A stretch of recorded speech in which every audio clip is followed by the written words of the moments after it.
ہمارے جو مدارس دینیہ ہوتے ہیں نا، ان میں بہت سارے غریب بچے ہوتے ہیں، لیکن وہاں کوئی بچہ نہیں سمجھتا کہ میں یتیم خانے میں آیا ہوا ہوں، کوئی نہیں سمجھتا۔ بیٹا آپ کیا کرتے ہیں؟ میں فلانے مدرسے میں پڑھنے گیا ہوں۔ حالانکہ آپ پاکستان کے مدارس سے دینیہ کو کھولیں گے تو بہت بڑا ذریعہ ہے یہ غریب بچوں کی پڑھائی کا، ایک بڑی تعداد ہے جس کو یہ کور کرتے عزت کے ساتھ، وقار کے ساتھ۔ تو حضور کی ادا ہے خیر خواہی کرنا۔ تیسری بات، اور میں نے جلدی اپنی گفتگو کو سمیٹ دینا ہے، اللہ تعالیٰ آپ کو جزائے خیر دے، تشریف رکھیں، میں بات کر رہا ہوں نا جی، اللہ آپ کو بہت سی برکت دے، سلامتی عطا فرمائے۔ مجھے نا بہت سارے دوست محفلوں کی دعوت دیتے ہیں، ایک دوست کو ایک دن میں ساتھ ہی بٹھا لایا تھا محفل پہ، تو وہ پھر جو ہمارا حال کیا نا لوگوں نے آتی دفعہ اور جاتی دفعہ، کہ کپڑے بھی پھٹ گئے اور ماحول اور کا اور ہو گیا، تو میں انہوں نے کہا سدنا ہی، کہتے نہیں جی میں نہیں بلانا۔ تو میں بھی چاہ رہا ہوں کہ ایسا کچھ نہ ہو، آپ میں بہت ساری جگہوں پہ تو اب جا ہی نہیں پاتے، مشکل کر دیتے ہیں دوست۔ اور ہمارے دوستوں کا حال یہ ہوتا ہے، یہ جب کسی سے کہہ دیا جائے نا تھوڑا پرا ہو جو، یہ تو مطلب وہ سمجھتا ارا ہو جو۔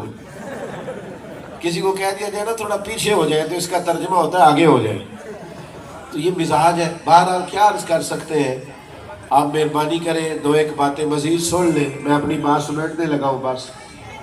ایک بڑی عظیم ادا ہے میرے نبی پاک کی، جس کو نا اب ہمیں ادا کرنا بڑا ہی ضروری ہو گیا ہے، حضور کی عظیم ادا۔ آپ مجھ سے ناراض نہ ہو تو ہم نے سنتیں بھی 4-5 ہی سمجھ لی ہے۔ الحمدللہ میں نے زندگی میں داڑھی نہیں کٹوائی، شروع سے رکھی ہے، مجھے کبھی خاتمے نہیں کرانا پڑا، امامہ بچپن سے باندھتا ہوں، اور مسجد میں الگ اور گھر میں الگ، میں نے الگ الگ مسواکیں رکھی ہوئی ہیں۔ یہ عظیم سنتیں ہیں سرکار کی، پگڑی باندھنا، داڑھی رکھنا، مسواک کرنا، عظیم سنتیں ہیں۔ پر صرف یہی سنتیں نہیں، مسواک سے دانت صاف کرنا بھی حضور کی سنت ہے، اور دل صاف رکھنا بھی حضور کی سنت ہے، یہ بھی عظیم اسوہ ہے حضور کا۔ دل کو، ترمذی میں حدیث ہے، حضرت انس بن مالک فرماتے ہیں نبی پاک علیہ السلام نے مجھ سے فرمایا، اے انس ہے میرے بیٹے، آپ سے ہو سکے تو صبح اس حال میں کیجئے گا کہ آپ کے دل میں کسی کا بغض نہ ہو، اور یہ میری سنت ہے۔ دل کی صفائی یہ نبی پاک کی سنت۔ دل، میرے بھائی ایک بٹن ٹوٹا ہو نا، کسی کا بٹن ویسٹ کوٹ کا، کرتے کا، تو کسی کو نہ بھی نہ پتا ہو اس کا ٹوٹا ہوا ہے تو وہ بندہ بڑا پریشان ہوتا ہے جس کا ٹوٹا ہوا ہوتا ہے۔ ایک تنکا، ایک دھاگا داڑھی میں الجھ جائے تو جب تک بندہ اتار نہ لے بندہ مطمئن نہیں ہوتا۔ تو میرے بھائی یہ جن لوگوں کے دلوں پر مٹی چڑھ جاتی ہے نا، بوجھ چڑھ جاتا ہے، وہ بھی بڑے پریشان، پھر کہتے ہیں پتہ نہیں مجھے کیا ہے، میں بور بڑا ہوتا ہوں، دل نہیں لگتا۔ تو بھائی تیرے دل پر بوجھ ہے نا، میل کچیل ہے، حسد کا، بغض کا، عداوت کا، تکبر کا، یہ سارے بوجھ اتار دے، اللہ تیرے دل کو سکون عطا فرما دے گا۔ یہ میرے نبی پاک کی عظیم ادا ہے کہ اپنے دل کو صاف رکھا جائے۔ پاک ہوئے تے پاک ہی ملدا ہی، تے بنا پاکو پاک نہیں ملدا۔ سارے جسم دے توڑ دے نالوں ایکو تولا ٹکڑا دل دا۔ دل صاف رکھا جائے، دل صاف، اور دل کشادہ رکھا جائے۔ کتنا کشادہ؟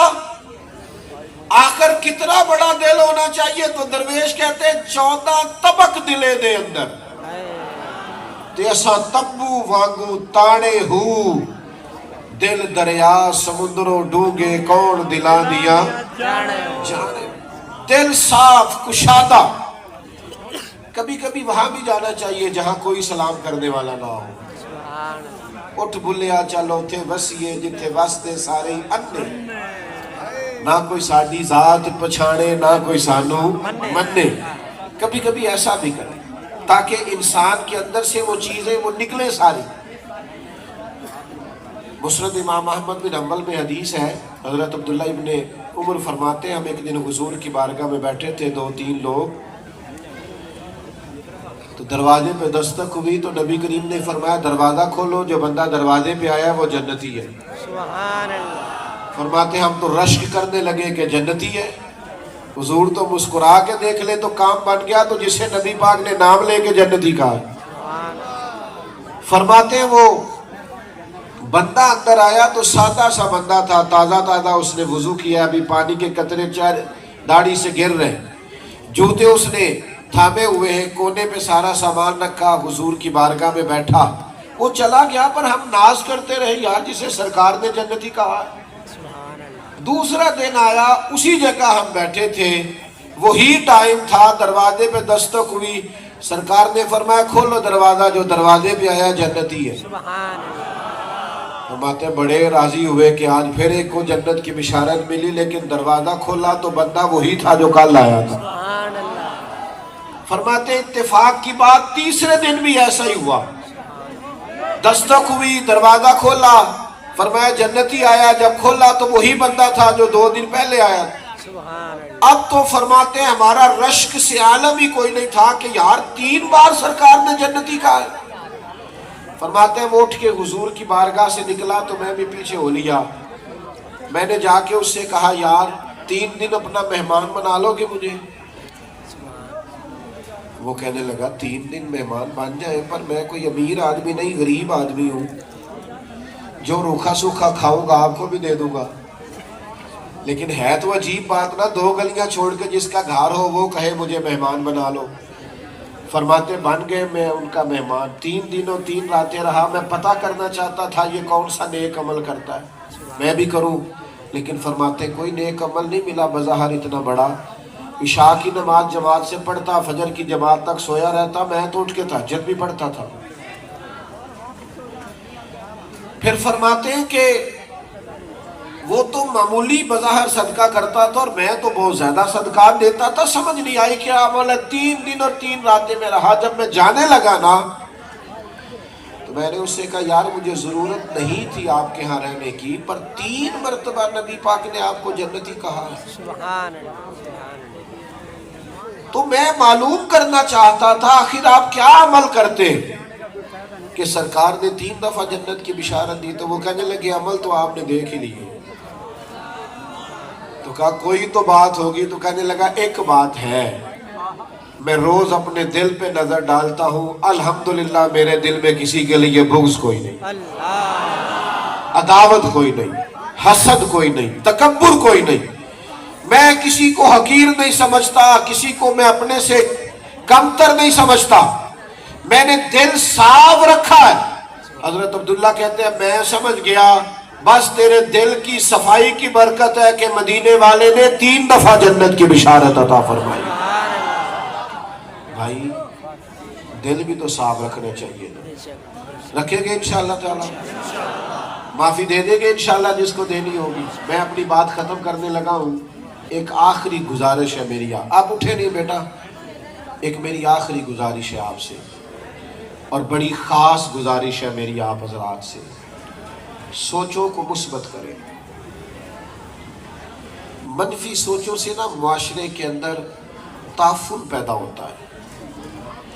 نبی پاک نے ہمیشہ سوچ کو، رویے کو مثبت رکھا ہے۔ آپ کوئی بندہ آپ سے صحیح ہاتھ نہیں ملایا اس نے آج، تو ہو سکتا ہے بیچارہ پریشان ہو، بیمار ہو، اسے متکبر کہنے کی کیا ضرورت ہے؟ تھوڑا سا نا اگر 2 مرد عورت سڑک سے گزر رہے ہیں موٹر سائیکل پہ، تو ضروری تو نہیں نا معاذ اللہ برے ہی ہو، وہ بہن بھائی بھی ہو سکتے ہیں۔ سوچوں کو مثبت کریں۔ ماحول میں جب باتیں سنتا ہوں لوگوں کی تو ایسے لگتا ہے جیسے کوئی مہذب معاشرہ نہیں، انسانوں کا بے ہنگم ہجوم ہے۔